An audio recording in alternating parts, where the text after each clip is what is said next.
Hi. ഇപ്പോൾ Amazon പ്രൈമിലൂടെ ഒരു Tamil horror thriller cinema പുറത്തിറങ്ങിയിട്ടുണ്ടായിരുന്നു. പേര് എന്നുള്ളത് പേച്ചി എന്നുള്ളതാണ്. അപ്പോൾ എന്തായാലും പേച്ചി എങ്ങനെയുണ്ടെന്ന് നോക്കാം. രാമചന്ദ്രൻ ബി കഥ എഴുതി സംവിധാനം ചെയ്തിട്ടുണ്ടായിരുന്ന ഈ ഒരു സിനിമയുടെ കഥ പ്രമേയം എന്താണെന്ന് ചോദിച്ചു കഴിഞ്ഞാൽ, നമ്മുടെ ചിത്രത്തിലെ ഒരുപറ്റ സുഹൃത്തുക്കൾ ഒരു ട്രക്കിങ്ങിനായിട്ട് ഒരു മലയിലേക്ക് പോകാൻ തീരുമാനിക്കുകയാണ്. ആ മലയുടെ പേരെന്നുള്ളത് കൊല്ലമല എന്നുള്ളതാണ്. എന്തായാലും ആ മലയിലേക്ക് പോകാൻ വേണ്ടി ഒരു ഗൈഡിനെയും ഇവർ സഹായം തേടുകയാണ്. മാരി എന്നാണ് ഗൈഡിൻ്റെ പേര്. മാരിയാണ് ഏകദേശം നമ്മുടെ കഥാനായകനെന്നും പറയാൻ സാധിക്കും. ആളെ സംബന്ധിച്ചിടത്തോളം അവിടുത്തെ ഒരു ഫോറസ്റ്റ് ഗാർഡാണ്. കൂടാതെ പാർട്ടിയുമായിട്ട് ഇത്തരത്തിലുള്ള ഗൈഡ് പരിപാടികളും കാര്യങ്ങളൊക്കെ അദ്ദേഹം സൈഡ് വരുമാനമൊക്കെ ആയിട്ട് ചെയ്യുന്നുമുണ്ട്. അങ്ങനെ ഇവരുടെ കൂട്ടത്തിൽ മാരിയും ചേരിയാണ്. അങ്ങനെ ഇവർ ആ മലയുടെ മുകളിലേക്ക് പോകുന്നു. ശേഷം നടക്കുന്ന അപ്രതീക്ഷിതമായിട്ടുള്ള ത്രില്ലിംഗ് ആയിട്ടുള്ള സംഭവവികാസങ്ങളുമാണ് ചിത്രത്തിൻ്റെ പ്രമേയം എന്നുള്ളത്. സിനിമയെപ്പറ്റി ഒറ്റ വാക്കിൽ പറയാൻ സാധിക്കും, ഒരു ഡീസൻ്റ് ആയിട്ടുള്ള വർത്ത് വാച്ചായിട്ടുള്ള ഒരു ത്രില്ലർ സിനിമ തന്നെയാണിത്. കാരണം ഈ ഒരു സിനിമ കണ്ടു കഴിയുമ്പോൾ എനിക്ക് ആദ്യമേ തോന്നിയ ഒരു കാര്യം, സാധാരണ ടിപ്പിക്കൽ തമിഴ് ഹൊറർ സിനിമ എന്ന് പറയുമ്പോഴത്തേക്കും പേഴ്സണലി എൻ്റെ മനസ്സിലോട്ട് ഓടിയെത്തുന്നത് ഒരു അരൺമനെ അല്ലെങ്കിൽ ഒരു ബംഗ്ലാവ്, അവിടേക്ക് പുതുതായിട്ട് താമസത്തിനെത്തുന്ന കുറച്ച് ആളുകൾ, ശേഷം അവിടുന്ന് നേരിടേണ്ടി വരുന്ന ചായം പൂശിയ ചില പ്രേതങ്ങളുടെ ശല്യങ്ങൾ, പിന്നെ ഇതിനിടയിൽ കുറച്ച് കൊമേഴ്ഷ്യൽ ചേരുവകൾ, ഇപ്പോൾ ആക്ഷൻസ്, അതുപോലെ തന്നെ കോമഡി, പിന്നെ കുറച്ച് പാട്ട്, ഇതൊക്കെയാണ് ബേസിക്കലി. ഞാൻ മൊത്തത്തിലല്ല, അടച്ചാക്ഷേപിക്കല്ല, എങ്കിലും മൊത്തത്തിൽ നമ്മൾ കണ്ടുവരുന്നത് ഈ ഒരു ടൈപ്പാണ് ഹൊറർ സിനിമ എന്നുള്ളത്. എന്നാൽ ഇതിൽ നിന്നൊക്കെ എൻ്റെലി ഡിഫറൻ്റ് ആയിട്ടുള്ള ഒരു കഥയും അതിൻ്റെ എക്സിക്യൂഷനും ഒക്കെ നടത്തിയിട്ടുള്ള ഒരു സിനിമ തന്നെയാണ് പേച്ചി എന്നുള്ളത്. ഇപ്പോൾ ഇതിൻ്റെ കഥയെന്നൊക്കെ പറഞ്ഞു കഴിഞ്ഞാൽ ഒരു പുതുമയുള്ള കഥ എന്ന് ഞാൻ പറയില്ല. കാരണം ഈ സിനിമ തുടങ്ങിക്കഴിഞ്ഞ് കഴിഞ്ഞപ്പോൾ തന്നെ എനിക്ക് വേറെ ഏതോ ഒരു തമിഴ് സിനിമയുടെ ഒരു ഓർമ്മയൊക്കെ വന്നു. അത് കഥയൊക്കെ ഏകദേശം എൻ്റെ മനസ്സിലുണ്ട്. ഞാൻ ഒരു 1-2 വർഷങ്ങൾക്ക് മുമ്പ് ഇതുപോലെ ഒരു OTT റിലീസ് ചെയ്തതിന് ശേഷം ഞാൻ നിങ്ങളെ പരിചയപ്പെടുത്തുകയാണ്. ഇതുപോലെ കുറച്ച് സുഹൃത്തുക്കൾ, നിങ്ങൾ പേരറിയാമെങ്കിൽ കമൻറ്റ് ബോക്സിൽ നിങ്ങൾ കമൻറ്റ് ചെയ്യുക. ഇങ്ങനെ ഇതുപോലെ തന്നെ ഒരു കാടിനുള്ളിൽ പോകുന്നു. ശേഷം അവർക്ക് അവിടെ കുറച്ച് സൂപ്പർ നാച്ചുറൽ എലമെൻറ്റ്സ് ഒക്കെ നേരിടേണ്ടി വരുന്നു. പിന്നെ അവിടുന്ന് സർവൈവ് ചെയ്യാൻ വേണ്ടി ശ്രമിക്കുന്നു. നിങ്ങൾക്ക് പിടികിട്ടിയാൽ പേരുന്ന് കമൻറ്റ് ചെയ്യാൻ, കുറേ തപ്പിയിട്ട് കിട്ടിയൊന്നുമില്ല. എന്തായാലും അത്തരത്തിലുള്ള ഒരു സ്റ്റോറിയൊക്കെ തന്നെ ആണെങ്കിലും നമുക്ക് ഒരു സമയം പോലും ബോറടി ഇല്ലാതെ തന്നെ സ്ക്രീനിലേക്ക് നോക്കിയിരുന്ന് കാണാം എന്നുള്ളത് തന്നെയാണ് വസ്തുത.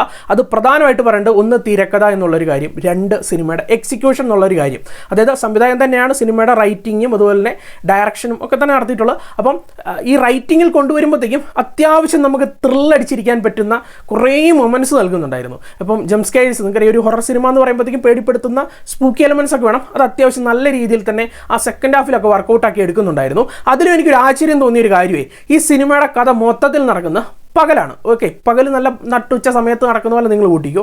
എന്നാൽ പോലും നമ്മളെ പേടിപ്പിക്കും. സാധാരണ നിങ്ങൾക്കറിയാം, ഹൊറർ സിനിമയ്ക്കുള്ളിൽ ആളുകളെ പേടിപ്പിക്കാൻ വേണ്ടി ഉപയോഗിക്കുന്ന ഒരു എലമെൻ്റ് എന്നുള്ളൊരു കാര്യം തന്നെയാണ് ഈ രാത്രി, നൈറ്റ് എന്നുള്ളത്. അതൊക്കെ മാറ്റിയിട്ട് പകല ആണ് ഈ സിനിമയുടെ കഥ നടക്കുന്നത്. അതൊന്നും നമുക്ക് അത്യാവശ്യം പകലാണെന്ന് പോലും നമ്മൾ മറന്നുപോയി പലയിടങ്ങളിലും നമ്മൾ പേടിച്ചു പോകും. അത് പ്രധാനമായിട്ട് പറയേണ്ടത്, ഇതിൻ്റെ അകത്തൊരു പാർട്ടിയുണ്ട്. ആ പാർട്ടിയുടെ പേരെന്നുള്ളതാണ് പേച്ചി എന്നുള്ളത്.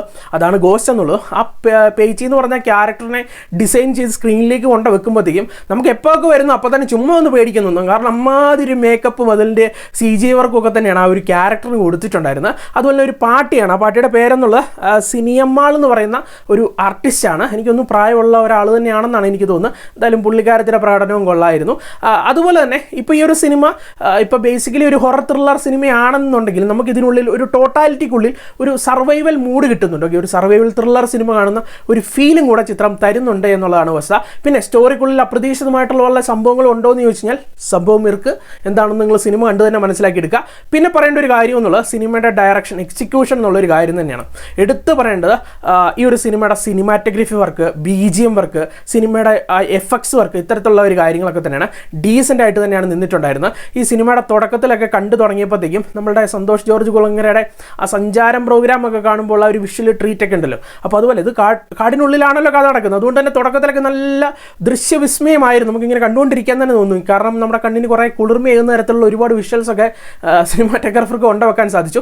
പിന്നീട് സിനിമയുടെ സ്വഭാവം മാറി കഴിഞ്ഞപ്പോഴത്തേക്കും പിന്നെ നമുക്ക് ആ ഒരു സിനിമാറ്റോഗ്രഫി കാഴ്ച എന്നുള്ളത് ത്രില്ലിങ്ങുമായി മാറി എന്നുള്ളതാണ് അവസ്ഥ. കാരണം അത്രയും സ്റ്റണ്ണിങ് ആയിട്ടാണ് സിനിമാറ്റോഗ്രാഫർ ആ ഒരു സിനിമാറ്റോഗ്രഫി കാഴ്ചയൊക്കെ ഒപ്പിയെടുത്തിട്ടുണ്ടായിരുന്നത്. കൂടാതെ നല്ല തീപ്പൊരി BGM, അത്യാവശ്യം നൈസായിട്ട് ഗ്രിപ്പിംഗ് ആയിട്ടുള്ള, അല്ലെങ്കിൽ നമുക്കിങ്ങനെ ത്രില്ലടിച്ചിരിക്കാൻ പറ്റുന്ന തരത്തിലുള്ള BGMസും കാര്യങ്ങളൊക്കെ തന്നെ കൊടുക്കുന്നുണ്ട്. കൂടാതെ FX വർക്ക് ആകട്ടെ. കൂടാതെ സിനിമയുടെ ആർട്ട് വർക്കിനെ പറ്റി പറയണം. ഇതിൻ്റെ അകത്ത് മെയിനായിട്ട് ആർട്ട് വർക്ക് ഒരിടത്താണ് ഉപയോഗിച്ചിരിക്കുന്നത്. അത് നിങ്ങൾക്ക് തീർച്ചയായിട്ടും അത്യാവശ്യം ഇമ്പ്രസീവ് ആവുമെന്ന് എനിക്ക് തോന്നുന്നു. തീർച്ചയായിട്ടും കൈയടിക്കാൻ പറ്റുന്ന രീതിയിലുള്ള ഒരു ആർട്ട് വർക്കും ആ ഒരു ഡിപ്പാർട്ട്മെൻറ്റ് കൊടുത്തിട്ടുണ്ട്. അങ്ങനെ ടെക്നിക്കലിയും സിനിമ അത്യാവശ്യം മികവുറ്റതായിട്ട് നിൽക്കുന്ന ഒരു സിനിമ തന്നെയാണ്.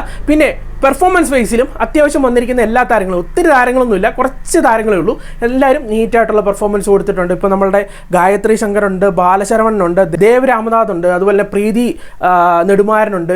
ഇവരുടെയൊക്കെ തന്നെ പ്രകടനം അത്യാവശ്യം ഓൾമോസ്റ്റ് ഇമ്പ്രസീവായിട്ട് തന്നെയാണ് നിന്നിട്ടുണ്ടായിരുന്നത്. എങ്കിലും ഗായത്രി ശങ്കറിൻ്റെ പ്രകടനവും അതുപോലെ തന്നെ ബാലശരവൻ്റെ പ്രകടനമൊക്കെ എടുത്തു പറയണം, ഗംഭീരമായിട്ട് തന്നെയാണ് നിന്നിട്ടുണ്ടായിരുന്നത്. അങ്ങനെ ഓവറോൾ പറയുമ്പോഴത്തേക്കും ഈ സിനിമ അത്യാവശ്യം നിങ്ങൾക്കൊന്ന് കണ്ടിരിക്കാം. ഓക്കെ, അത് നിങ്ങൾക്ക് ഫാമിലിയൊക്കെ ആയിട്ടിരുന്ന് കാണാൻ സാധിക്കുന്ന ഒരു ത്രില്ലർ സിനിമ തന്നെയാണ്. എനിക്ക് അത്യാവശ്യം ഇഷ്ടപ്പെട്ടു. ഞാൻ വലിയ എക്സ്പെക്റ്റേഷൻ ഒന്നും കൊടുത്തില്ലായിരുന്നു. ഞാൻ തുടങ്ങി കഴിഞ്ഞപ്പോഴത്തേക്ക് ഞാൻ വലിയ എക്സ്പെക്റ്റേഷൻ കൊടുത്തില്ല, ഇതിൻ്റെ ട്രെയിലർ പോലും കണ്ടില്ല. അപ്പം ഞാൻ ടിപ്പിക്കൽ ഒരു ഹൊറർ സിനിമ അല്ലെങ്കിൽ തമിഴ് ഹൊറർ സിനിമ എന്നുള്ള രീതിയിലാണ് ഞാൻ കണ്ടത്. അതുകൊണ്ടായിരിക്കും എനിക്ക് അത്യാവശ്യം ഇഷ്ടപ്പെട്ടു. ഓക്കെ, ഞാൻ അത്യാവശ്യം ത്രില്ലടിച്ചിരുന്നാണ് ഒരു 1.25 മണിക്കൂറും കണ്ടത്. എന്തായാലും നിങ്ങൾ ട്രൈ ചെയ്ത് നോക്കുക. ഓക്കെ, പിന്നെ ഫാമിലിയായിട്ട് കാണാമെന്ന് ഞാൻ പറഞ്ഞല്ലോ. എന്തായാലും ഈ ഒരു സിനിമയ്ക്ക് ഒരു മാക്സിമം ഒരു 7.5 ഔട്ട് ഓഫ് 10 ആണ് നൽകുന്നത്. 10/7.5. എന്തായാലും കണ്ടിട്ട് അഭിപ്രായങ്ങൾ പറയണം. അപ്പോൾ മറ്റൊരു സിനിമയുടെ വിശേഷമായിട്ട് കാണാം. ടാറ്റ.